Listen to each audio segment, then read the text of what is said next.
Chapitre 13. Esther sous un autre jour. Lors de sa dernière et singulière entrevue avec lui, Esther Prynne avait éprouvé un choc en voyant en quel état était réduit le révérend Dimmesdale. Sa résistance nerveuse semblait tout à fait anéantie. Sa force morale était tombée au-dessous du niveau de la faiblesse d'un enfant. Si ses facultés intellectuelles conservaient leur vigueur sacerdotale, ou même avaient acquis une énergie morbide que la souffrance seule avait pu leur donner. Avec sa connaissance d'un ensemble de circonstances ignorées des autres, Esther pouvait aisément conclure qu'il y avait là autre chose que l'effet normal d'un travail de conscience, que le pauvre pasteur était la proie de quelque terrible machination.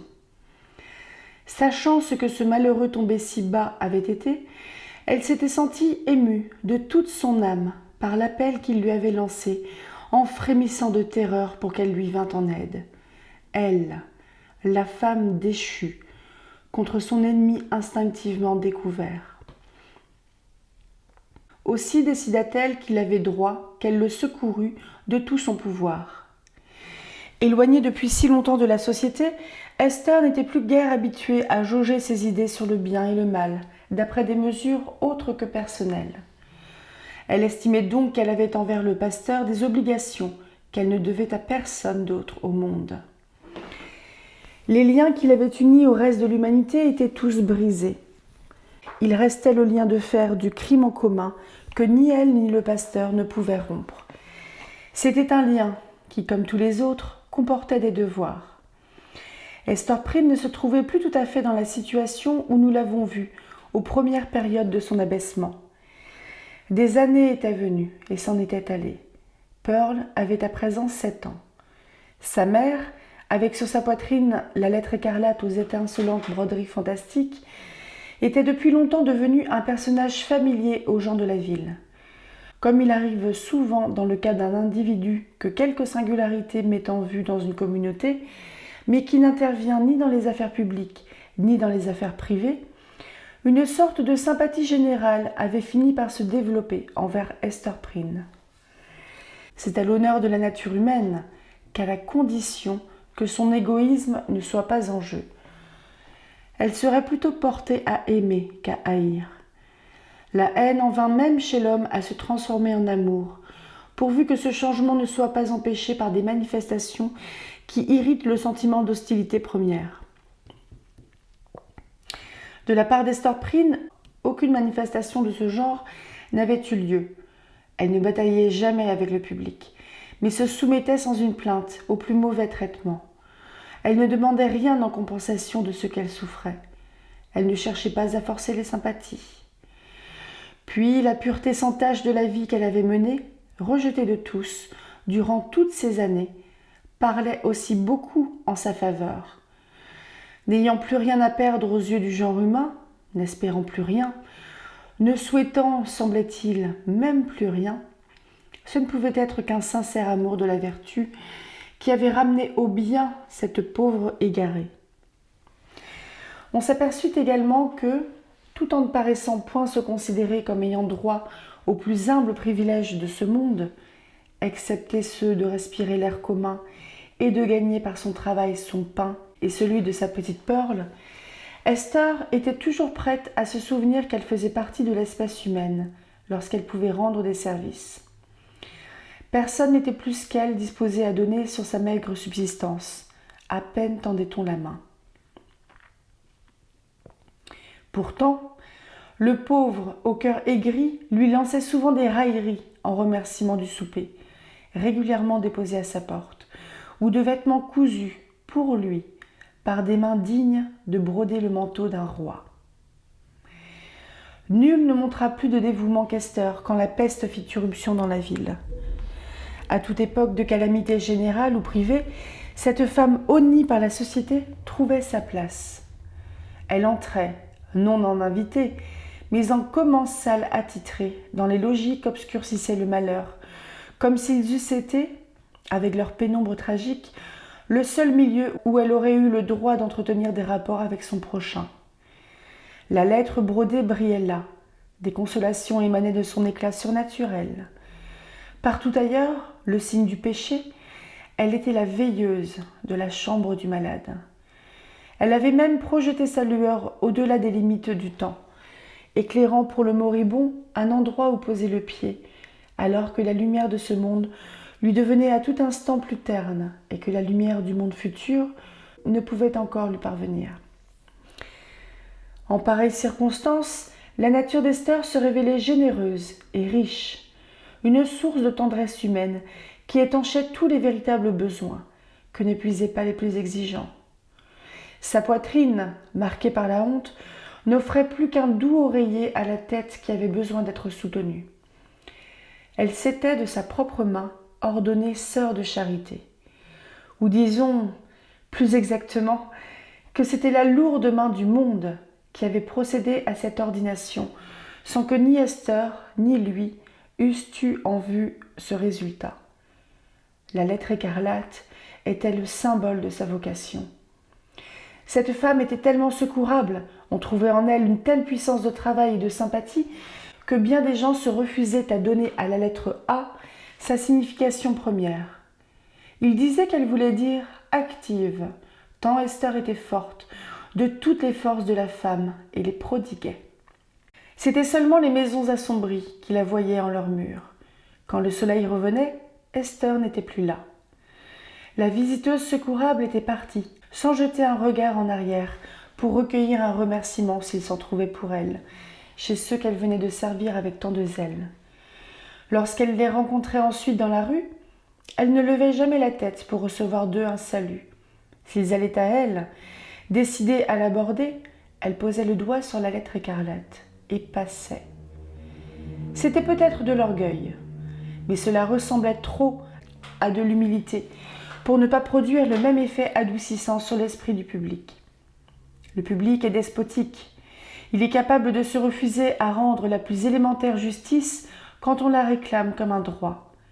Mais il accordera tout aussi souvent plus que la simple justice, quand on aura l'air de faire appel, comme les despotes aiment qu'on le fasse, à sa seule générosité. Interprétant l'attitude d'Esther comme un appel de cette nature, la société inclinait à se montrer envers son ancienne victime plus bienveillante que celle-ci ne s'en souciait, ou peut-être même ne le méritait. Les chefs de la communauté et ses plus sages et savants membres mirent plus longtemps que le peuple à se laisser influencer par les qualités d'Esther.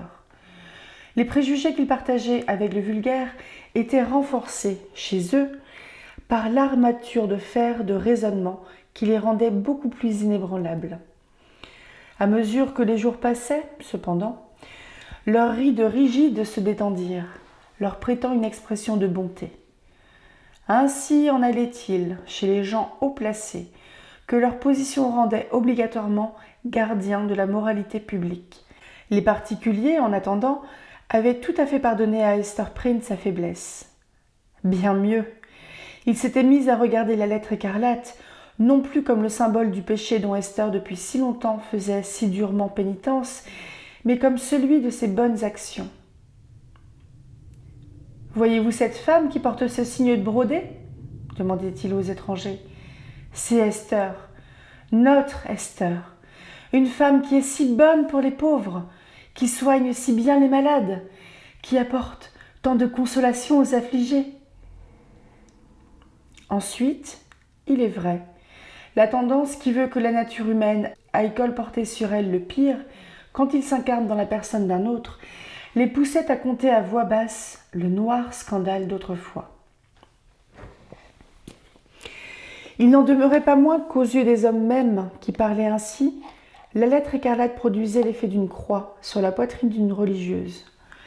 Elle communiquait à celle qui la portait une sorte de caractère sacré qui lui aurait permis de marcher sans risque au milieu de n'importe quel péril. Si Esther Prynne était tombée parmi une bande de voleurs, la lettre écarlate l'eût préservée de tout mal. On racontait, et on croyait, qu'un Indien avait lancé une flèche contre ce signe, et que le projectile avait touché son but, mais pour tomber, inoffensif, sur le sol. Ce symbole, ou plutôt la situation qu'il indiquait par rapport à la société, exerçait sur Esther elle-même un effet puissant et très particulier. Toutes les légères et gracieuses floraisons qui avaient orné son caractère, flétri sous cette marque au fer rouge, étaient depuis longtemps tombées.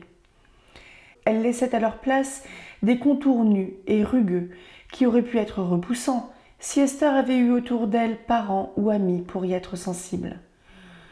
Le charme de son apparence physique même avait subi un changement du même genre. Cela pouvait en partie venir de l'austérité voulue de son costume et de la rigoureuse retenue de ses manières. Une chose qui la transformait d'ailleurs bien tristement aussi était la disparition de sa belle et abondante chevelure. Où elle avait été coupée, où elle était si complètement cachée sous une coiffe qu'aucune de ses boucles brillantes ne se laissait plus voir au soleil. Toutes ces raisons expliquaient en partie la transformation d'Esther. Pourtant, s'il ne semblait plus rien y avoir sur son visage qui pût attirer l'amour, rien dans ses formes, toujours majestueuses et rappelant celles d'une statue, que la passion rêverait d'enlacer, c'était pour une autre raison. Elle avait perdu un des attributs essentiels de la féminité. Tel est souvent le destin, telle est l'implacable évolution de la personne et du caractère féminin quand la femme a traversé une épreuve particulièrement dure. Si en des cas pareils la femme n'est que tendresse, elle mourra. Si elle survit, la tendresse en elle ou sera écrasée, ou, et extérieurement le résultat sera le même, si profondément refoulée qu'elle ne pourra plus jamais se manifester. La dernière théorie est probablement la plus conforme à la réalité. Celle qui a été femme et a cessé de l'être peut, d'un moment à l'autre, le redevenir, pourvu qu'elle soit touchée par le pouvoir magique capable d'entraîner cette transfiguration. Nous verrons si Esther, par la suite, devait être ainsi touchée et transfigurée. Si elle donnait à présent une impression glaçante, cela venait surtout du fait que sa vie s'était écartée du sentiment pour aller à la pensée. Seule au monde avec la petite Pearl à guider et à protéger, sans espoir de reconquérir son ancienne position, et dédaignant du reste de trouver la chose souhaitable, Esther avait rejeté loin d'elle les fragments de sa chaîne brisée. La loi du monde n'était plus une loi pour son esprit. C'était une époque où l'intelligence humaine nouvellement émancipée manifestait des activités plus vives et plus étendues qu'elle n'en avait montrées depuis plusieurs siècles. Des hommes d'épée avaient renversé des rois. D'autres hommes, plus hardis, avaient renversé et remodelé, sinon en fait, du moins dans le domaine des idées qui étaient plus véritablement le leur, tout le système des préjugés anciens dont dépendait maint principe. Esther Prynne s'imprégna de cet esprit nouveau. Elle prit l'habitude d'une liberté de pensée assez répandue alors, outre-Atlantique, mais que nos ancêtres, s'ils en eussent eu connaissance, auraient tenu pour un crime plus abominable que celui que stigmatisait la lettre écarlate. Dans sa chaumière isolée du bord de la mer, Esther recevait la visite de pensées qui n'auraient osé pénétrer en nul autre logis de la Nouvelle-Angleterre. Ombre de visiteuses qui auraient été aussi dangereuses que des démons pour leur hôtesse, si on les avait seulement vues frapper à sa porte. Il est à remarquer que les gens qui se livrent aux spéculations les plus hardies se conforment souvent avec le plus grand calme aux règles sociales. La pensée leur suffit. Ils n'éprouvent pas le besoin de la voir se vêtir de chair et de sang. Cela semblait être le cas d'Esther. Mais si la petite Pearl ne lui avait pas été donnée, il aurait pu en aller bien différemment. Esther aurait pu venir jusqu'à nous par les voies de l'histoire, la main dans la main d'Anne Hutchinson, comme la fondatrice d'une secte religieuse. Elle aurait pu, à une certaine période de son évolution, devenir prophétesse. Elle aurait très probablement été condamnée à mort par les sévères tribunaux de l'époque pour avoir tenté de miner les institutions puritaines. Mais en s'occupant de l'éducation de sa fille, la mère devait souvent en rabattre de son enthousiasme pour la pensée. En lui donnant cette petite fille, la Providence avait chargé Esther de veiller sur une future femme, de la chérir, de l'élever parmi des difficultés innombrables. Tout s'unissait contre cette tâche. Le monde était hostile.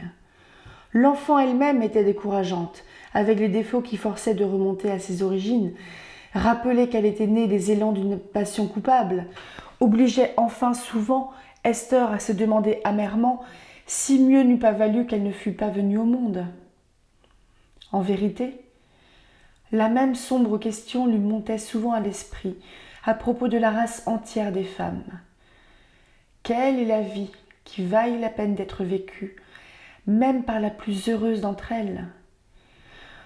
En ce qui concernait sa propre existence, Esther s'était depuis longtemps arrêtée à une réponse négative et avait écarté la question comme réglée. Une tendance aux spéculations de l'esprit, si elle peut lui rapporter de l'apaisement comme à l'homme, rend une femme triste. Peut-être parce qu'elle se voit alors en face d'une tâche tellement désespérante. D'abord, le système social entier à jeter par terre et reconstruire. Ensuite, la nature même de l'homme, ou de longues habitudes héréditaires qui lui ont fait une seconde nature, à modifier radicalement avant qu'il puisse être permis à la femme d'occuper une position équitable. Enfin, en admettant qu'elle les ait réalisées, la femme ne pourra tirer avantage de ces réformes préliminaires si elle n'a pas elle-même subi un changement plus radical encore. Et au cours de ce changement, l'essence éthérée où réside sa vie véritable se sera peut-être évaporée. Une femme ne vient jamais à bout de ses problèmes par un travail de sa pensée. Ils sont insolubles ou ne peuvent se résoudre que d'une seule façon. Si son cœur se trouve l'emporter, ils s'évanouissent. Aussi, Esther Prynne, dont le cœur ne pouvait plus battre sur un rythme sain et normal, errait sans fil conducteur dans le sombre dédale des spéculations de l'esprit. Tantôt elle était détournée de son chemin par une paroi escarpée, tantôt reculait, effrayée, des bords d'un profond précipice. Il y avait un vaste et sinistre paysage autour d'elle, et nulle part de foyer, ni de réconfort. Par moments, une perplexité affreuse tentait de s'emparer de son âme, et elle se demandait s'il ne vaudrait pas mieux envoyer Pearl au ciel tout de suite, et aller elle-même au-devant du sort que lui réservait la justice éternelle. La lettre écarlate n'avait pas rempli son office. Sa rencontre avec le révérend Dimmesdale, la nuit du météore, proposait maintenant à Esther un autre sujet de réflexion et un but qui lui semblait digne de tous les efforts et de tous les sacrifices. Elle avait pu voir dans quel abîme de misère le pasteur se débattait, ou, plus exactement, avait cessé de se débattre. Elle s'était rendue compte que le malheureux était aux frontières de la folie, s'il ne les avait franchies déjà. Elle ne pouvait mettre en doute qu'au poison du remords secret, un poison plus mortel encore avait été ajouté par une main qui se prétendait secourable. Prenant les apparences d'un ami, un ennemi sans cesse présent avait mis à profit toutes les occasions qui s'offraient à lui pour fausser les ressorts délicats de la nature du pasteur. Force était à Esther de se demander si un manque de sincérité, de courage et de loyauté de sa part n'avait pas été à l'origine d'une situation dont tant de mal devait découler, dont on n'avait jamais rien pu augurer d'heureux. Tout ce qu'elle pouvait invoquer comme excuse était qu'accepter le plan de dissimulation de Roger Chillingworth lui avait paru le seul moyen d'épargner au pasteur un désastre plus accablant encore que celui qu'elle subissait. Elle s'était décidée sous cette impression et avait, semblait-il maintenant, choisi de 2 mots le pire. Elle décida de racheter son erreur autant qu'il pouvait être encore possible. Fortifiée par des années d'épreuves austères et dures, elle ne se sentait plus aussi incapable de se mesurer avec Roger Chillingworth qu'en cette nuit de leur entretien dans la chambre de la prison. Alors, elle était avilie par sa faute et à demi folle de honte. Depuis, elle avait atteint des régions plus élevées, et de son côté, le vieil homme s'était rapproché de son niveau à elle. Peut-être la vengeance qu'il s'était abaissé à poursuivre l'avait elle-même fait descendre au-dessous. Bref, Esther résolut de voir son ancien mari et de faire ce qui serait en son pouvoir pour le salut de la victime qu'il serrait si évidemment entre ses griffes. L'occasion ne se fit pas longtemps attendre. Un après-midi qu'elle se trouvait avec Pearl en un endroit retiré de la côte, Esther aperçut le vieux médecin qui, un panier au bras et un bâton à la main, était en quête d'herbes et de racines, avec quoi composer ses remèdes. Chapitre 14. Esther et le médecin.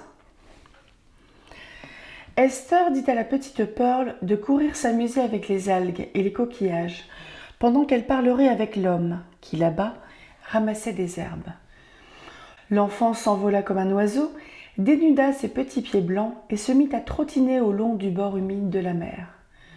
De temps à autre, elle s'arrêtait net et regardait curieusement dans une flaque, miroir que la mère avait laissé en se retirant, pour que la petite Pearl pût y voir son visage. Il la regardait au bord de la flaque, entourée de boucles brunes, avec un sourire de lutin dans les yeux. Image d'une petite fille à qui Pearl, n'ayant d'autre compagne de jeu, faisait signe de venir courir avec elle, la main dans la main. Mais la petite fille faisait de son côté le même signe, comme pour dire « On est mieux ici, viens, toi !» Et Pearl, enfonçant dans la flaque jusqu'à mi-jambe, n'apercevait plus au fond que ses petits pieds blancs, tandis que de profondeur plus lointaine, la lueur d'une sorte de morceau de sourire montait et flottait çà et là sur les eaux agitées. Sa mère, cependant, avait abordé le médecin. « Je voudrais vous dire un mot, commença-t-elle. Un mot très important pour nous deux. »« Ha ha ! Madame Esther aurait un mot à dire au vieux Roger Chillingworth, dit le médecin en se redressant de courbé vers le sol qu'il était. Je le vais écouter de tout cœur. Ça, dame Esther, j'entends de toutes parts dire grand bien de vous. Pas plus tard qu'hier, un pieux et sage magistrat me chuchota qu'au grand conseil, il fut question de votre cas. On y débattit de savoir si, sans dame aucun pour la communauté, la lettre écarlate pouvait être enlevée de votre poitrine. Sur ma foi, Esther, je fis instance auprès de ce digne magistrat pour que la chose s'accomplît au plus tôt. Il ne dépend pas du bon plaisir des magistrats de m'enlever cette marque, répondit Esther avec calme. Si j'étais digne d'en être quitte, elle s'effacerait d'elle-même ou se transformerait en une autre de signification différente. Portez-la alors, si tel est votre goût, répliqua-t-il. Il faut qu'une femme suive sa fantaisie en ce qui touche sa parure. La lettre est gaiement brodée et fait fort bel effet sur votre poitrine. Depuis le début de leur entretien, Esther Prynne n'avait cessé de regarder fixement le vieil homme. Elle était péniblement impressionnée en même temps que frappée de stupeur par le changement qu'avait opéré en lui les 7 dernières années. Non tellement qu'il eût vieilli, si son aspect laissait voir les traces du passage du temps, il portait en effet vaillamment son âge et semblait conserver une grande vigueur nerveuse et un esprit alerte. Mais son apparence ancienne, sous laquelle Esther se souvenait le mieux de lui, celle d'un homme tout tourné vers la vie des idées, s'était entièrement évanouie. L'expression d'autrefois, studieuse et paisible, avait été remplacée par un air avide, scrutateur, presque farouche et pourtant circonspect. On eût dit que cet homme voulait dissimuler son air sous un sourire, mais que ce sourire le trahissait, ne flottait sur son visage que pour se moquer de lui et faire ressortir sa noirceur. De temps à autre aussi, une lueur rougeâtre brillait dans ses yeux, comme si l'âme du vieil homme avait été en feu, était restée à se consumer sous la cendre, au ralenti, dans sa poitrine, jusqu'à ce que le souffle de quelque élan de passion en fit jaillir une flamme. Il l'étouffait, cette flamme, aussi vite que possible, et s'efforçait de donner l'impression que rien ne s'était passé. En un mot, le vieux Roger Chillingworth était une preuve évidente de la faculté qu'a l'homme de se transformer en diable, si pendant assez longtemps il joue un rôle de diable. Ce malheureux personnage avait subi pareille transformation en se consacrant pendant 7 ans à l'analyse d'un cœur torturé, en tirant de cet office tout son bonheur, en attisant cette douleur dévorante dont il se repaissait passionnément. Esther sentit la lettre écarlate lui brûler la poitrine. Il y avait là encore un désastre dont elle était en partie responsable. « Que voyez-vous sur mon visage ?» lui demanda le médecin, pour le considérer aussi attentivement. « Quelque chose qui me ferait pleurer, s'il y avait des larmes assez amères pour le déplorer, » répondit-elle. « Mais passons. C'est de ce pauvre misérable que je veux parler. »« Ah oui ?» s'écria Roger Chillingworth avec empressement, comme si le sujet lui plaisait et qu'il se saisit avec joie d'une occasion d'en parler avec la seule personne dont il put faire une confidente. « À ne rien vous cacher, dame Esther, je pensais justement à lui tout à l'heure. Parlez donc librement, et je vous répondrai. » « Lorsque nous nous sommes entretenus pour la dernière fois, dit Esther, il y a maintenant 7 ans, ce fut votre bon plaisir de m'arracher une promesse de secret touchant le lien qui autrefois nous unit. Comme la vie et la réputation de cet homme étaient entre vos mains, il semblait que je n'eusse d'autre parti à prendre que celui d'observer le silence que vous réclamiez. Ce ne fut pourtant point sans de lourds scrupules que je me liais de la sorte. Si j'avais rejeté tout devoir envers le reste de l'humanité, il ne m'en restait en effet pas moins un envers cet homme, et quelque chose me chuchotait que je le trahissais en m'engageant ainsi. Depuis ce jour, nul ne l'approche de plus près que vous. Vous mettez vos pas dans ses pas. Vous êtes à côté de lui, qu'il veille ou qu'il dorme. Vous fouillez ses pensées, vous percez et envenimez son cœur. Vous vous êtes emparé de son existence, vous lui faites vivre chaque jour une vie pire que la mort, et il continue de ne pas vous connaître. En permettant pareille chose, je me suis assurément montrée félonne envers cet homme, le seul envers qui je pouvais encore me montrer loyale. « Vous n'aviez pas le choix, dit Roger Chillingworth. Mon doigt tendu vers cet homme lui précipitait du haut de sa chair en un cachot, et de là, peut-être bien à la potence. C'eût été mieux ainsi, dit Esther Prynne. Quel mal lui ai-je fait demanda Roger Chillingworth. Sache, Esther Prynne, que les plus riches présents qu'un médecin ait jamais obtenus d'un monarque ne repéraient point les soins que j'ai prodigués à ce misérable prêtre. Si je n'y avais mis bon ordre, la souffrance aurait eu raison de sa vie au cours des premiers ans qui suivirent votre crime commun. Car, Esther, son esprit n'a pas, tel le tien, la force de porter un fardeau comme la lettre écarlate. Oh, je pourrais révéler un beau secret, mais il suffit. J'ai épuisé pour lui les ressources de l'art. S'il respire et se traîne encore sur cette terre, c'est grâce à moi. Il aurait mieux valu qu'il pérît tout de suite, dit Esther Prynne. Oui, femme, tu dis vrai, cria le vieux Roger Chillingworth, laissant briller aux yeux d'Esther le feu sinistre de son cœur. Il aurait mieux valu qu'il pérît tout de suite. Jamais mortel ne souffrit ce que cet homme a souffert. Et tout, sous les yeux de son pire ennemi. Il me sentait là. Il avait conscience d'une influence qui pesait sur lui comme une malédiction.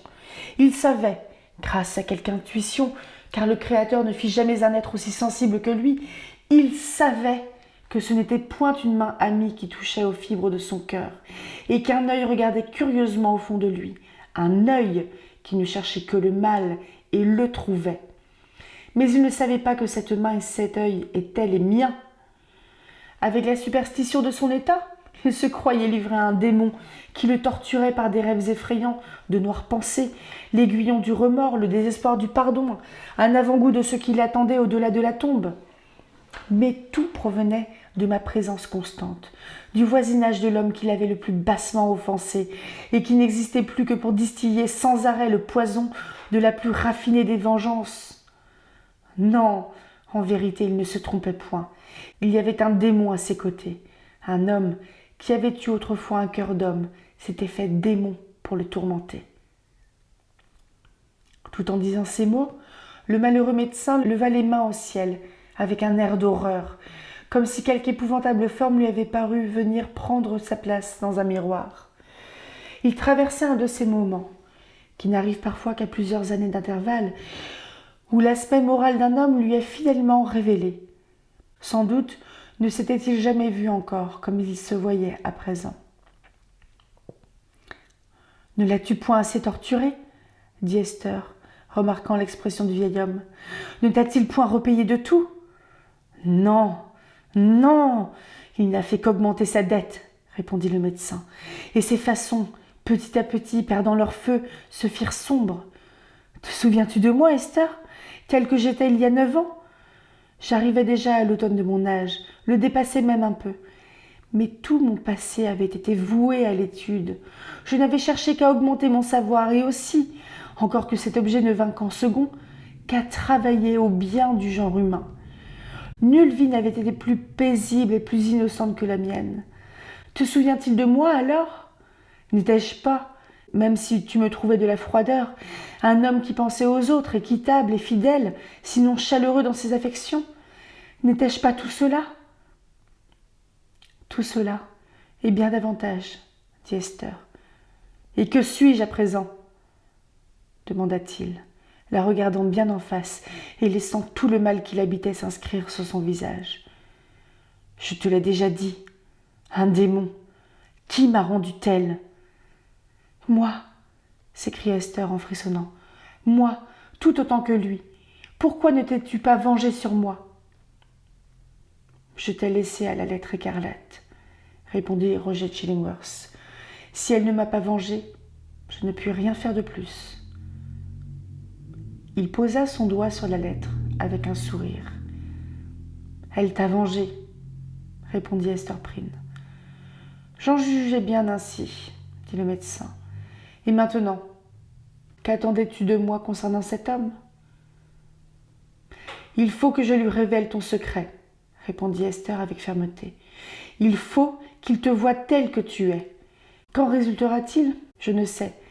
Mais cette dette de confiance que depuis longtemps je lui dois, moi qui ai causé sa ruine, je la lui aurai payée. Enfin, sa réputation, son sort est si bas, et peut-être même sa vie sont entre tes mains. Mais je ne vois pas, moi, que la lettre écarlate adressée à la vérité, même s'il s'agit d'une vérité qui transperce l'âme d'un fer rouge, je ne vois pas qu'il y ait pour lui tel avantage à prolonger pareille vie, pour m'aller abaisser, à implorer de toi sa grâce. Agis avec lui comme tu voudras. Il n'y a en ce monde rien de bon pour lui, rien de bon pour moi, rien de bon pour toi. Il n'y a rien de bon pour la petite Pearl. Il n'y a pas de chemin pour nous conduire hors de ce lugubre dédale. Femme, je te pourrais presque plaindre, dit Roger Chillingworth, incapable de réprimer un mouvement d'admiration, car il y avait quelque chose de majestueux dans le désespoir qu'exprimait Esther. Tu as de grands dons. Peut-être que si tu avais rencontré au début un amour meilleur que le mien, tout ce mal ne serait pas arrivé. J'ai pitié de toi, à cause de tout ce qui a été gaspillé dans ta nature. Et moi de toi, répondit Esther, à cause de la haine qui a transformé en démon un homme sage et juste. Ne vas-tu pas enfin le vomir, ce démon, et redevenir toi-même, sinon pour son salut, du moins doublement pour le tien ? Pardonne, et laisse celui qui t'offensa payer le reste de sa dette au pouvoir qui le réclame.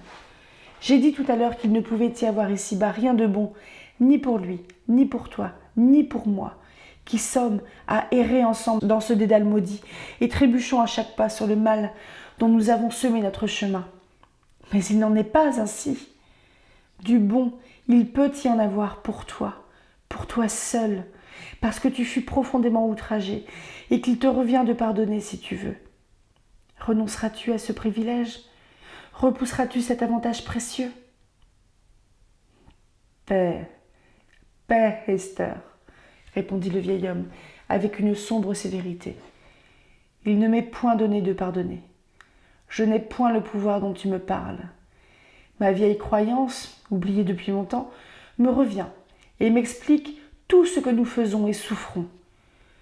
Par ton premier pas hors du droit chemin, tu as planté le germe du mal.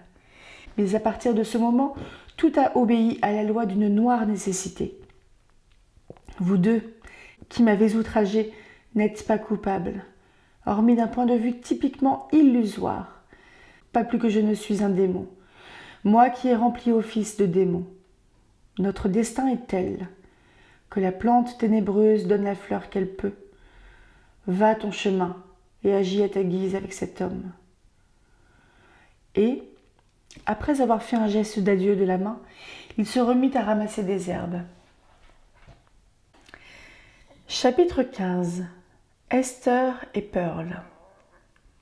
Ainsi, Roger Chillingworth, vieille silhouette contrefaite surmontée d'un visage dont le souvenir hantait les gens plus longtemps qu'ils n'eussent souhaité, prit congé d'Esther Prynne et s'en fut, tout courbé vers le sol, pour suivre sa cueillette. Ça et là, il ramassait une herbe ou déterrait une racine qu'il mettait dans le panier pendu à son bras. Sa barbe grise touchait presque le sol, comme il s'éloignait ce faisant.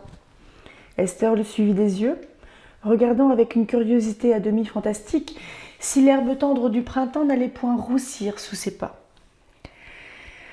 Elle se demandait quelle espèce d'herbe le vieil homme ramassait si diligemment. La terre, malignement influencée par lui, n'allait-elle point lui faire jaillir sous les doigts des plantes vénéneuses, jusqu'alors inconnues? Ou peut-être lui suffisait-il que toute plante salubre devint délétère à son toucher? Le soleil, qui brillait partout si gaiement, faisait-il vraiment tomber sur lui aussi ses rayons? Ou un cercle d'ombre sinistre se déplaçait-il bel et bien, ainsi qu'il semblait, avec sa silhouette contrefaite toutes les fois qu'elle se mouvait? Et où allait-il à présent? N'allait-il pas tout soudain s'enfoncer dans la terre, laissant derrière lui un endroit nu et aride, où, en temps voulu, viendrait foisonner avec une luxuriance hideuse belladone, cornouiller et jusquiame, ou d'autres plantes funestes propres au pays? Ou allait-il déployer des ailes de chauve-souris et s'envoler, de plus en plus laid à mesure qu'il monterait plus haut dans le ciel? Que ce soit un péché ou non, se dit Esther amèrement, tout en continuant de le suivre des yeux. Je hais cet homme.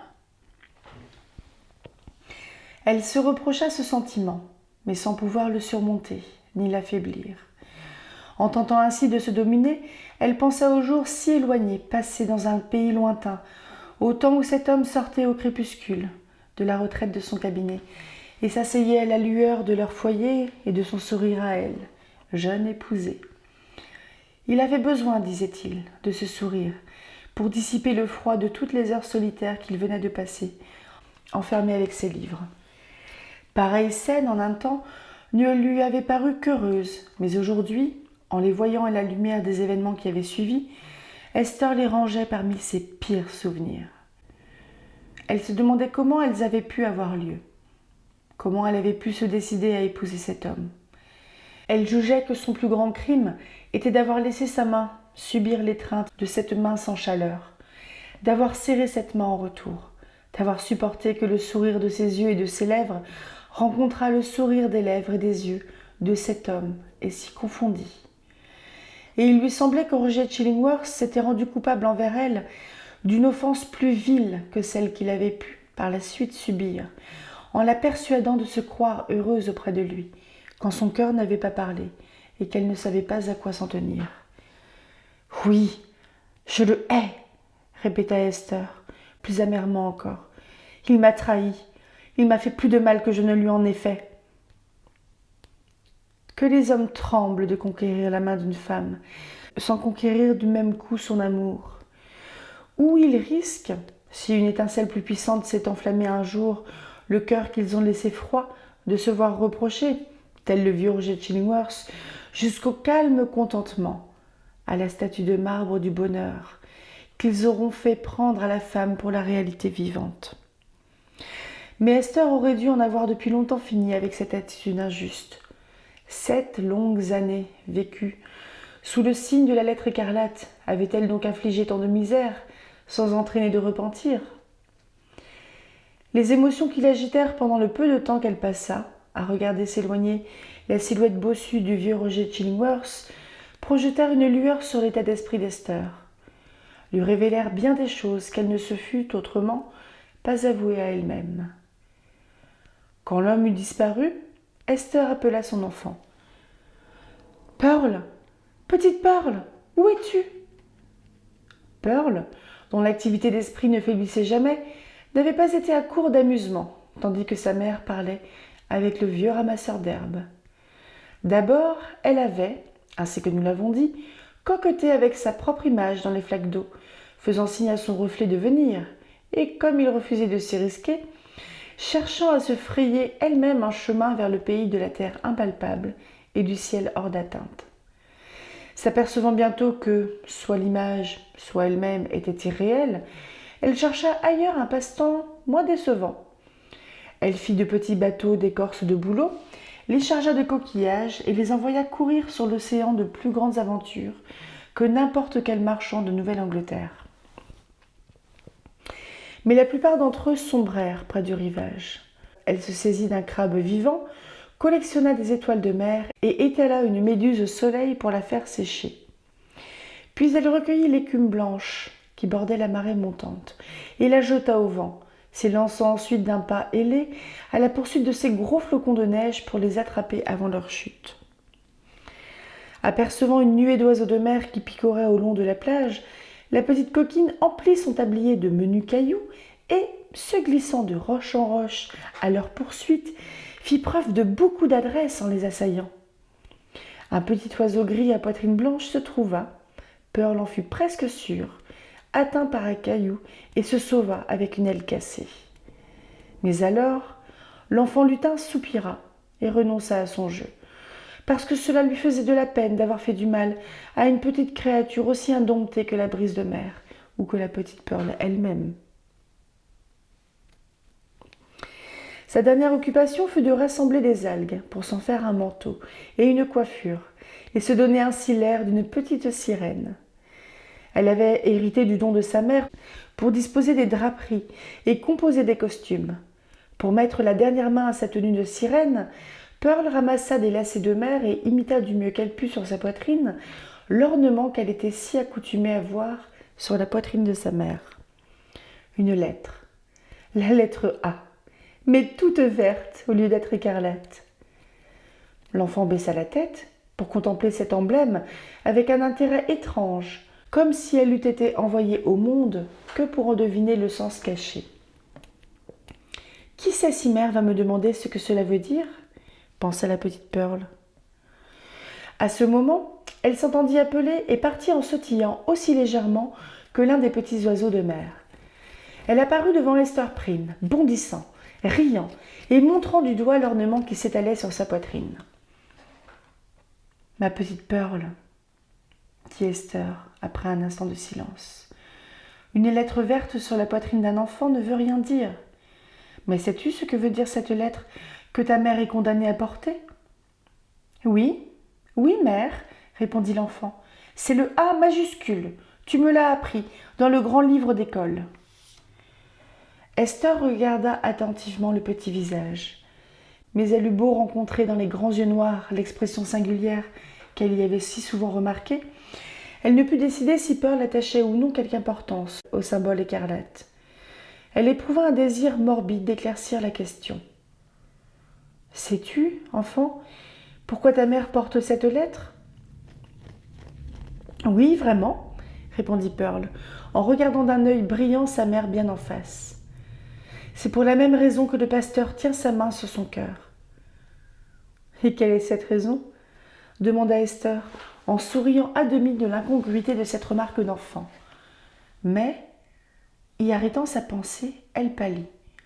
« Qu'est-ce que cette lettre peut avoir à faire avec un autre cœur que le mien ?»« Ça, mère, je t'ai dit tout ce que je savais, » dit Pearl plus sérieusement que d'habitude. « Demande au vieil homme avec qui tu parlais, lui peut-être le sait.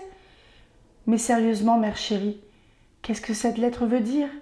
Et pourquoi la portes-tu sur ta poitrine? Et pourquoi le pasteur tient-il sa main sur son cœur ?» Elle prit la main d'Esther entre les deux siennes et regarda sa mère, les yeux dans les yeux, avec un sérieux bien rare chez elle. Esther eut l'esprit traversé par l'idée que sa fille cherchait peut-être vraiment, avec une confiance enfantine, à se rapprocher d'elle. Était en train de faire de son mieux pour établir entre elles deux un terrain d'entente.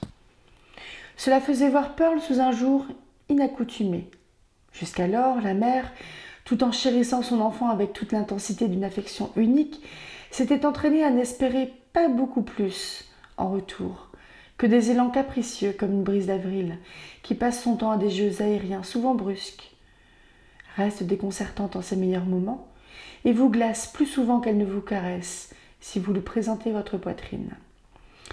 En compensation, il arriva que, de son propre gré, elle baise votre joue avec une tendresse ambiguë, joue doucement avec vos cheveux et s'en retourne à ses affaires, en laissant un plaisir qui tient du rêve dans votre cœur. C'était là d'ailleurs un point de vue de mère. Tout autre observateur aurait vu chez la petite fille quelques traits, peu nombreux, mais peu aimables, auxquels il aurait donné une interprétation beaucoup plus sombre.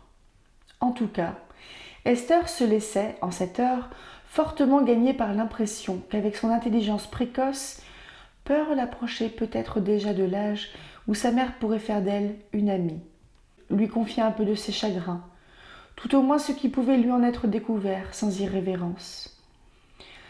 Du petit chaos du caractère de Pearl ne s'était-il pas dégagé, et dès le début, un courage invincible et une volonté indomptable, une fierté opiniâtre possible à transformer en respect de soi-même, un amer mépris enfin pour maintes choses qui, examinées de fait, pouvaient paraître entachées de mensonges. Des affections, l'enfant en avait aussi, bien qu'elles eussent été jusqu'ici âpres au goût, comme ces fruits encore verts, destinés à devenir savoureux entre tous à leur maturité. Il aurait fallu que le mal hérité de sa mère fût en vérité bien grand, se disait Esther, pour qu'avec des qualités d'aussi bonne aloi, l'enfant lutin ne fît pas place un jour à une noble femme. La tendance irrépressible de l'enfant à tourner autour de l'énigme de la lettre écarlate semblait née avec elle. À peine s'éveillait-elle à une vie consciente que Pearl se tournait vers ce problème, comme si sa mission ici-bas eût été de le résoudre. Esther avait souvent imaginé que c'était en vue de son expiation que la Providence avait doté son enfant de ce penchant si accusé.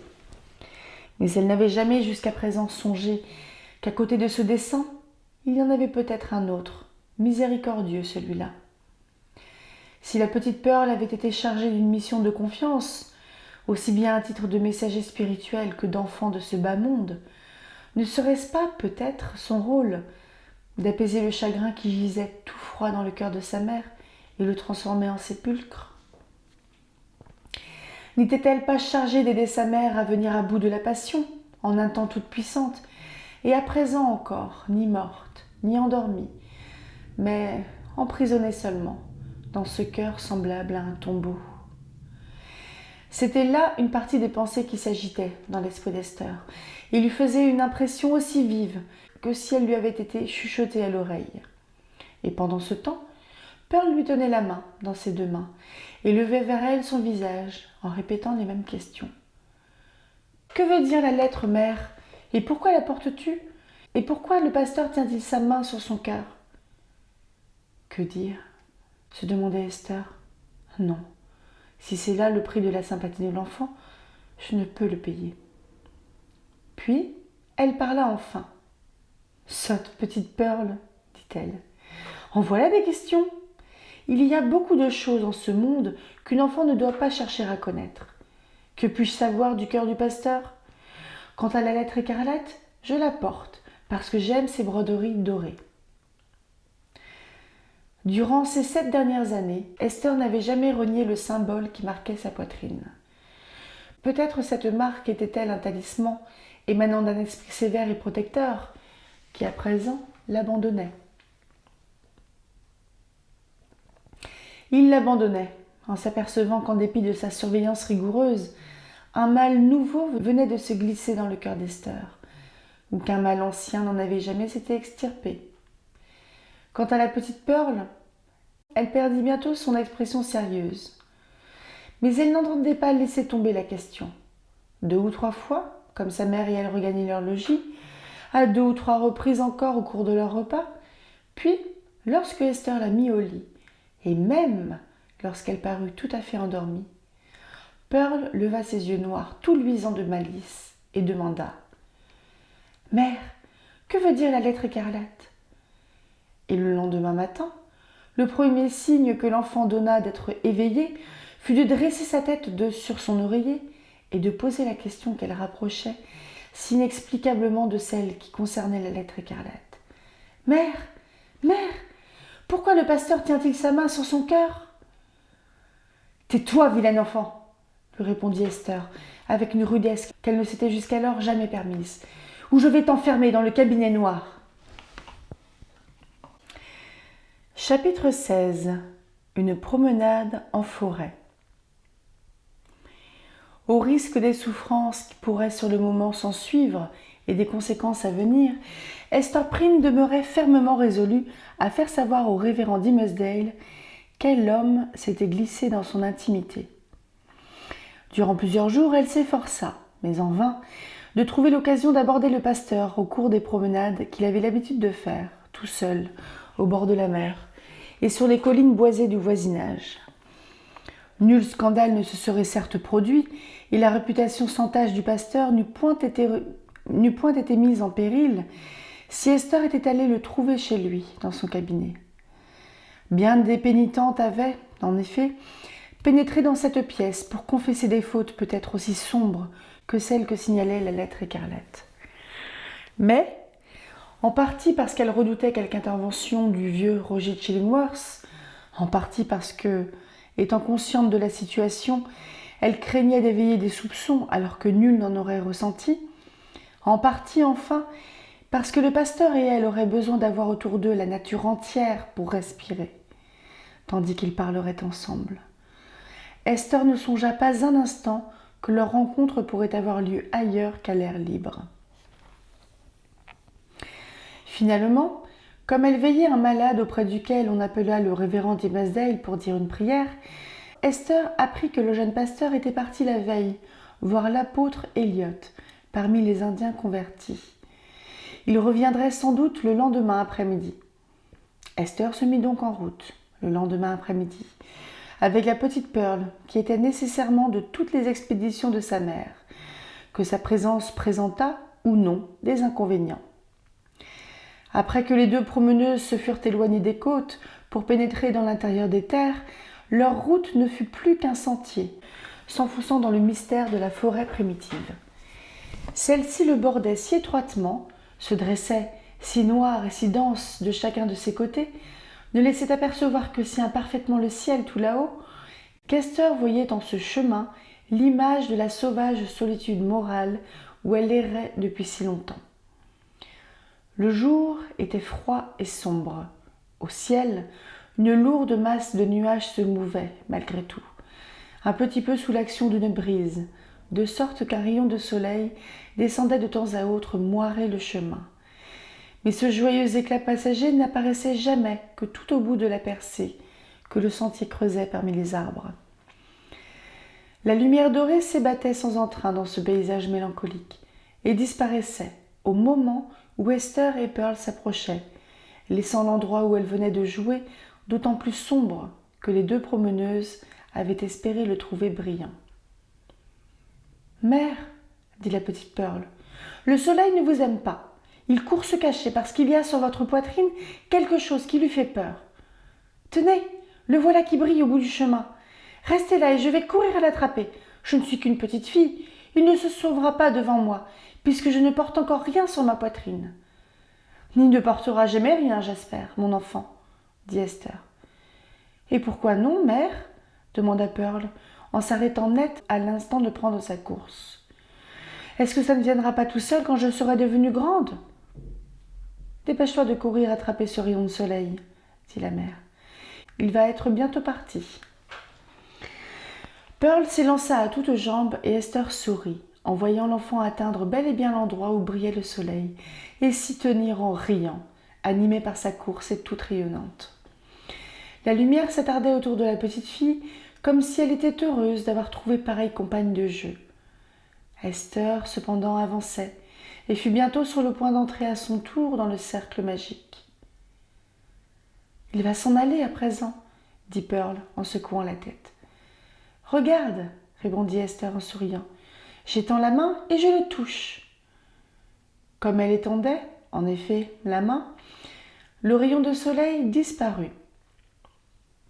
Ou, d'après l'expression qui anima le visage de Pearl, Esther fut tentée d'imaginer que l'enfant l'avait absorbé pour le faire rayonner de nouveau sur son chemin, quand toutes deux plongeraient dans une ombre plus épaisse encore.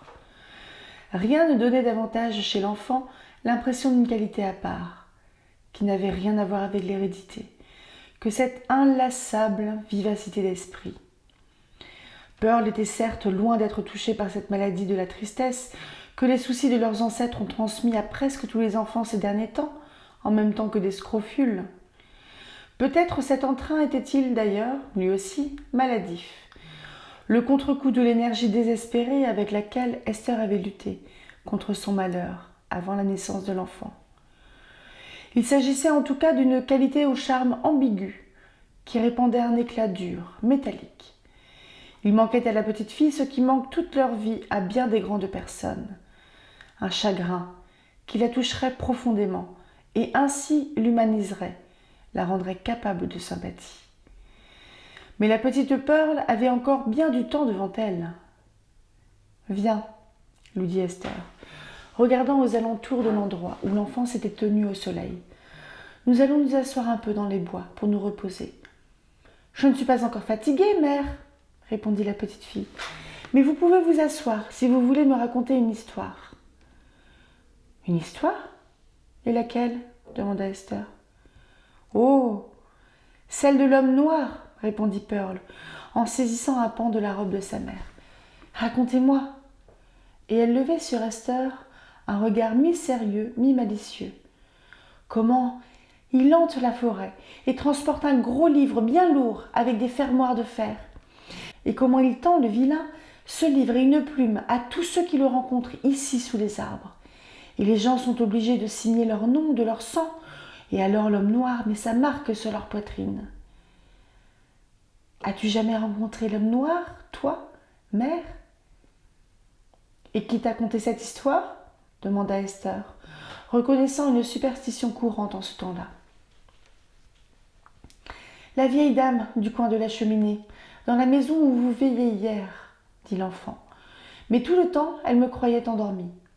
Elle a dit que des milliers et des milliers de personnes ont rencontré l'homme noir et signé sur son livre et portent sa marque, et que cette grognon de vieille dame Hibbins en était une.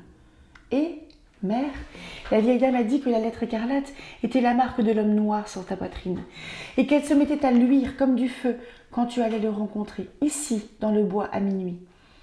Est-ce vrai, mère ? Vas-tu rencontrer l'homme noir à minuit ? T'es-tu jamais éveillée sans trouver ta mère à côté de toi ? Demanda Esther. Non, pas qu'il me souvienne, répondit l'enfant. Si c'est ce que tu as peur de me laisser seule dans notre chaumière, tu n'as qu'à m'emmener avec toi. Je serais très contente d'y aller. Mais à présent, mère, dis-moi, est-ce que l'homme noir existe ? Est-ce que tu l'as jamais rencontré ? Et est-ce sa marque que tu portes là ? Me laisseras-tu la paix si je te réponds ? Demanda la mère. Oui, si tu me dis tout, répondit Pearl. Une fois, dans ma vie, j'ai rencontré l'homme noir, dit la mère. Cette lettre écarlate est sa marque. Tout en devisant, Esther et Pearl avaient suffisamment pénétré sous bois pour être à l'abri des regards de toute personne qui aurait pu venir à passer par le sentier. Elles s'assirent sur un somptueux amas de mousse qui, à un moment ou à un autre du siècle précédent, avait été un pin gigantesque dont les racines et le tronc restaient dans l'ombre noire, tandis qu'il dressait haut sa cime dans le ciel. Esther et Pearl se trouvèrent là, comme au creux d'une petite vallée, dont les bords en pente douce étaient parsemés de feuilles tombées. Au centre, un ruisseau courait, nimbé d'une vapeur légère. Les arbres qui se penchaient au-dessus avaient laissé tomber dans ces eaux de grosses branches. Elles engorgeaient le courant, produisant, çà et là, des tourbillons et des profondeurs noires, tandis que sous le passage libre du flot, on voyait briller comme un chemin de cailloux et de sable brun. Si l'on suivait le ruisseau des yeux, on pouvait apercevoir ses eaux miroiter à quelque distance. Mais on en perdait bien vite toute trace, dans l'enchevêtrement des troncs d'arbres, des buissons, des rocs couverts de lichens. Tous ces arbres géants et ces blocs de granit semblaient s'appliquer à rendre mystérieux le cours de ce petit ruisseau. Peut-être craignait-il que, de sa voix infatigable, il allât murmurer sur son passage les secrets du cœur de la vieille forêt, ou refléter des révélations sur le miroir lisse d'une de ses anses. Sans cesse, en tout cas, le petit ruisseau poursuivait son murmure gentil, tranquille, apaisant, mais mélancolique, comme la voix d'un enfant qui passerait son enfance sans amusement et ne saurait comment être gai au milieu d'un entourage morne et d'événements sombres. « Oh, ruisseau, sot et fatigant petit ruisseau !» s'écria Pearl, après l'avoir écouté un instant. « Pourquoi es-tu si triste ? Prends un peu courage et ne sois pas tout le temps à soupirer. » Mais, au cours de sa petite vie parmi les arbres de la forêt, le ruisseau avait traversé tant de graves aventures qu'il ne pouvait s'empêcher d'en parler et paraissait n'avoir rien d'autre à dire. Pearl lui ressemblait en ceci, que sa vie à elle provenait aussi d'une source mystérieuse et se déroulait dans un décor aussi mélancoliquement assombri. Mais, à l'inverse du petit ruisseau, elle bondissait, étincelait et babillait légèrement dans sa course. « Que dit ce petit ruisseau triste, mère ?» demanda-t-elle. « Si tu avais un chagrin à toi, le ruisseau t'en parlerait comme il me parle du mien, » lui répondit sa mère. « Mais j'entends un pas sur le chemin et le bruit de branches qu'on écarte. Va t'amuser et laisse-moi parler avec la personne qui approche. »« Est-ce l'homme noir ?» demanda Pearl. « Va t'amuser, te dis-je, » reprit la mère. « Mais ne t'enfonce pas trop loin dans le bois et prends garde de revenir dès que je t'appellerai. »« Oui, mère, » répondit Pearl. « Mais si c'est l'homme noir, ne me laisseras-tu point attendre un moment pour que je le voie avec son gros livre sous le bras ? » « Va vite, petite sotte, » dit Esther avec impatience. « Ce n'est pas l'homme noir. Tu peux l'apercevoir à travers les branches. C'est le pasteur. »« C'est vrai, » dit l'enfant. « Et regarde, mère, il tient sa main sur son cœur. Est-ce parce que, quand il signa son nom sur le gros livre, l'homme noir lui mit là sa marque ? Mais pourquoi ne la porte-t-il pas au dehors sur sa poitrine, comme toi, mère ? Va-t'en à présent, et tu me tourmenteras plus tard tant que tu voudras, s'écria Esther Prynne. Mais ne t'éloigne pas. Reste toujours assez près pour entendre couler le ruisseau. L'enfant s'éloigna en chantonnant et suivit le ruisseau en s'efforçant de mêler un air plus gai à ses mélancoliques accents. Mais le petit cours d'eau ne voulait pas se laisser consoler et continuait de conter un secret inintelligible concernant quelques traits dramatiques mystères qui auraient eu lieu dans la forêt, ou à se lamenter d'avance sur quelque autre tragédie qui n'était pas encore arrivée. Aussi, Pearl, qui avait assez d'ombre dans sa petite vie, préféra-t-elle rompre tout commerce avec ce plaintif petit ruisseau. Elle se mit à ramasser des violettes, des anémones et quelques pimprenelles écarlates qu'elle trouva dans une crevasse sur le haut d'un rocher. Une fois l'enfant lutin parti, Esther Prynne fit quelques pas vers le sentier qui traversait la forêt, mais en restant cachée sous l'ombre épaisse du sous-bois. Elle aperçut le pasteur en train d'avancer sur le chemin, tout à fait seul, et s'appuyant sur un bâton qu'il avait coupé en route. Il avait l'air épuisé et hagard. Il trahissait un accablement absolu par une expression qu'on ne lui voyait ni en ville, ni aux alentours de la ville lorsqu'il se promenait, mais qui était tristement visible, dans cette solitude intense de la forêt, en elle-même une lourde épreuve pour l'esprit. Il marchait lentement, comme s'il n'avait eu aucune raison, ressenti aucun désir de faire un pas de plus, mais aurait bien mieux aimé se laisser tomber au pied d'un arbre et y rester sans bouger, pour toujours. Les feuilles auraient pu le parsemer, la terre accumulait, petit à petit, un monticule sur sa personne, sans qu'il importât qu'elle recouvrît ou non de la vie. La mort était quelque chose de trop précis pour être souhaité ou écarté. Aux yeux d'Esther Prynne, Arthur Dimmesdale ne laissait voir aucun signe de souffrance positive, à ceci près qu'ainsi que la petite Pearl l'avait remarqué, il pressait sa main sur son cœur.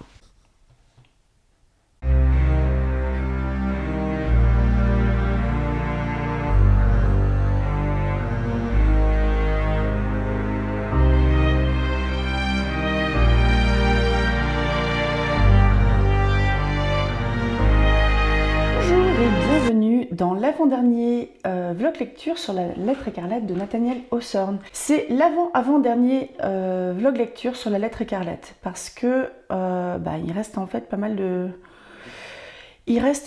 chapitres, donc du chapitre 17 au 23 plus la conclusion. Donc on est à la page 148 sur 200, pas tout à fait 215 au final parce qu'il y a les à propos à la fin. Donc je pense que je vais le faire quand même en 2 fois. Je peux lire une 20aine de pages ou une 30aine de pages la semaine prochaine. Voilà, une 30aine de pages la semaine prochaine. Et dans un suspense absolu, il en restera à peu près 30. Ouais, parce que 60 d'un coup, ça va être un peu raide. Là, avant cette vidéo-là, j'ai lu pendant à peu près 1 heure. Et encore avant, j'ai tourné une vidéo sur mes tops et mes flops de l'année dernière. Comme tout Booktube le fait, je me suis dit, allez, soyons originels, je vais le faire. J'ai que un flop. Mais, du coup, j'ai la pâteuse, j'ai descendu 1 litre d'eau. Donc, un moment, ça suffit. Parce que mine de rien, ça fatigue. Hein. Alors, merde, pour ceux qui notent sur Goodreads ou des trucs comme ça, les trucs où on peut mettre le pourcentage de lecture du livre, on est à 68%. Je suis toujours aussi fan, je pressens vraiment que ça va être un coup de cœur. Alors je trouve que là, le truc très positif, c'est que Esther, elle a renoué un petit peu, c'est pas évident, avec Roger Chillingworth. Donc son mari, son ex-mari, on va dire, vu qu'il n'existe plus sous son ancienne identité, dont il me semble on n'a même pas le nom au final. Et je trouve vraiment, elle est bonne en fait. Esther Prynne, elle est toujours en train de porter avec fierté cette marque qui commence à changer de signification à la fois pour elle, mais aussi pour ses concitoyens qui l'ont tellement jugée et qui l'ont tellement montré du doigt, rabaissé, etc. Et je trouve ça vraiment très fort. C'est un bel exemple de résilience, un bel exemple de sublimation même. Donc j'adore ce terme-là. La sublimation, c'est quand je crois que c'est quand la glace se change directement en gaz en vapeur d'eau sans passer par la phase de liquide. C'est un solide qui passe à l'état vaporeux, il me semble. Je dis peut-être des bêtises. Mais je suis vraiment fan. Mais je trouve qu'on sent vraiment que l'auteur, il aime ses personnages. Il nous met quand même un petit peu aussi pas des indices, mais je pense que c'est un auteur qui avait une morale. Il juge certes comme vous vous souvenez là dans le prologue qui durait 3 plombes, moi le prologue je l'ai pas aimé. Hein. Je le trouvais intéressant parce qu'il parlait de ses processus d'écriture, ses inspirations, de ses origines, etc. Mais le prologue je l'ai trouvé vraiment trop verbeux on va dire. Et il met quand même pas mal de sa morale qui est plus souple, plus bienveillante que celle des puritains dans laquelle il ne se reconnaît pas. Et je trouve... et en fait, il nous tabasse pas non plus avec cette morale-là. Je le trouve bienveillant. Ça me fait vraiment plaisir. Alors, je suis un peu fatiguée, donc le vlog lecture va pas durer des plombes, mais en termes de pronostic, je pense qu'elle va essayer de révéler l'identité de Roger Chillingworth à son ancien amant, Arthur Dimmesdale. Je dis essayer parce que je me demande quand même si la petite Pearl ne va pas venir interrompre le truc ou surprendre tout ça et tout comprendre et que ça va... Ça, je l'exclus pas. J'ai eu un peu peur à un moment quand Pearl était au bord de la mer qu'elle aille à un endroit où elle a les papiers et qu'elle se noie sans que... Je pense que Esther fait quand même attention et la garde à peu près à portée de voix, on va dire. Mais là, on a le ruisseau, on ne sait pas trop si c'est profond ou pas. Là, ils sont dans la forêt, ça a l'air d'être une forêt assez touffue. Ils parlent de forêt primitive, un truc comme ça. J'ai un peu peur qu'il arrive malheur à Pearl. Mais d'un côté, elle est vachement en avance sur son âge. Hein. C'est ce que dit lui-même l'auteur. Mais ce côté très libre, j'ai un petit peu peur en fait qu'il lui arrive malheur. J'ai toujours en fait le sentiment que ça va finir très mal. Peut-être plus pour les gars, je pense. Parce que, en termes de pronostic où je mets quelques hypothèses. Est-ce que, en fait, en révélant l'identité de son ex-mari, son projet de vengeance à Arthur Dimmesdale, ça va pas activer quelque part, faire passer la seconde à son mari? L'histoire des plantes, tout ça, je me demande s'il n'est pas en train d'essayer de l'empoisonner, parce qu'il s'y connaît, parce que c'est un médecin, qu'il a appris en plus les plantes avec les avec les Indiens, avec lesquels il a vécu pendant quelques années. Donc j'ai l'impression qu'il est parti 2 ans, ce gars-là. Donc évidemment que l'enfant qui est né est forcément adultérin. Mais et je trouve que c'est froid. Vous vous souvenez la description de leur mariage, pas la cérémonie, mais des quelques jours, semaines, mois qu'ils ont vécu ensemble, où Esther ne savait pas en fait ce que c'était qu'aimer un homme, et qu'elle lui reproche, je pense inconsciemment, je pense que c'était dans ses pensées, mais qu'elle lui reproche de lui avoir fait croire qu'elle l'aimait, enfin que lui, il lui a fait croire qu'elle l'aimait. Je trouve ça triste, parce que j'ai quand même l'impression qu'il y avait quelque chose. Mais je trouve ça vraiment triste, hein, mais mariage arrangé, hein. C'est des mariages de convenance. C'est pas étonnant non plus que si elle était si jeune et lui si âgé, qu'à un moment elle se rende vraiment compte que ce qu'elle a ressenti pour Arthur Dimmesdale, parce que je pense que c'était... je sais pas si c'était que de la passion, entre guillemets, que une attirance sexuelle qui s'est réalisée. Est-ce qu'il n'y avait pas de l'amour aussi là-dedans? Je sais pas, je suis assez sceptique et je suis assez inquiète en fait pour... pas forcément Arthur Dimmesdale, parce que je le porte pas forcément dans mon cœur non plus. Il se met un petit peu au-dessus des gens. Les gens le mettent au-dessus d'eux.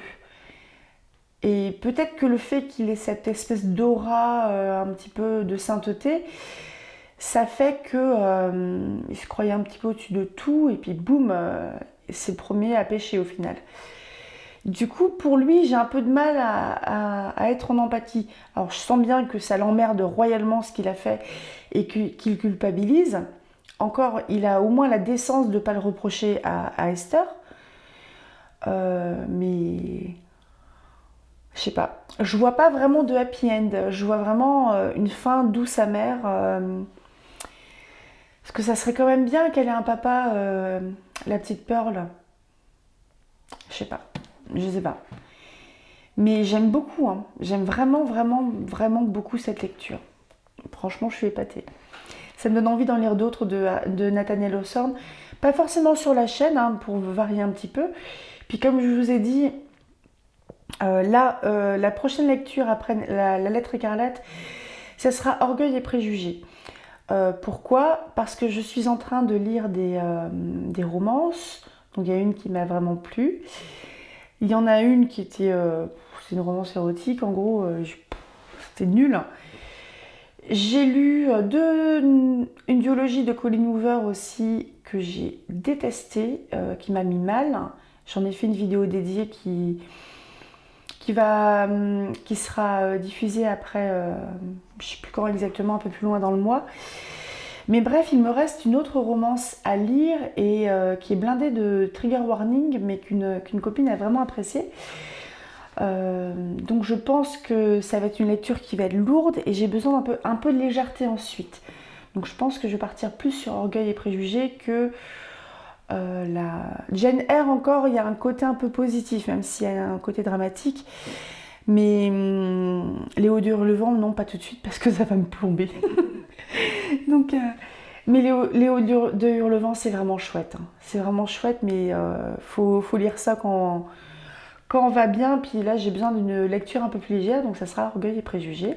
Et je ferai ensuite aussi, je vais partir un peu sur de la jeunesse et du young adulte. J'ai quelques one-shots ou des premiers tomes de saga, comme ça je ferai une autre petite vidéo. Enfin bref. En tout cas, merci à je ne sais plus comment tu t'appelles, qui m'a laissé un super commentaire très gentil. Toi qui prépares la prépa. Attendez, je vais retrouver ton... Pour Itami. Donc merci beaucoup Itami. Et je t'adresse tous mes encouragements pour ta prépa. T'inquiète pas, ça va aller. Et oui, je trouve que la lettre écarlate n'est pas forcément facile à lire parce qu'il y a quand même des phrases à rallonge, etc. Et c'est fort possible qu'on n'ait pas tout à fait la même édition, mais qu'on ait la même traduction. Mais donc je t'adresse tous mes vœux de réussite. Ne t'inquiète pas, tout va bien se passer. Je vais m'arrêter là. À tout bientôt. N'hésitez pas à me dire si cette lecture vous plaît, si vous avez quelques hypothèses sur la suite. Je me suis pas respoilée, j'ai pas été voir de résumé, etc. Et puis j'ai un peu oublié ce que j'avais lu sur la fiche Wikipédia. Ne lisez pas la fiche Wikipédia de la lettre écarlate ou de Nathaniel Hawthorne parce que vous allez vous spoiler à mort. Mais tout bientôt, rêvez tout grand, lisez tout plein, tout ça. Et puis voilà, à bientôt.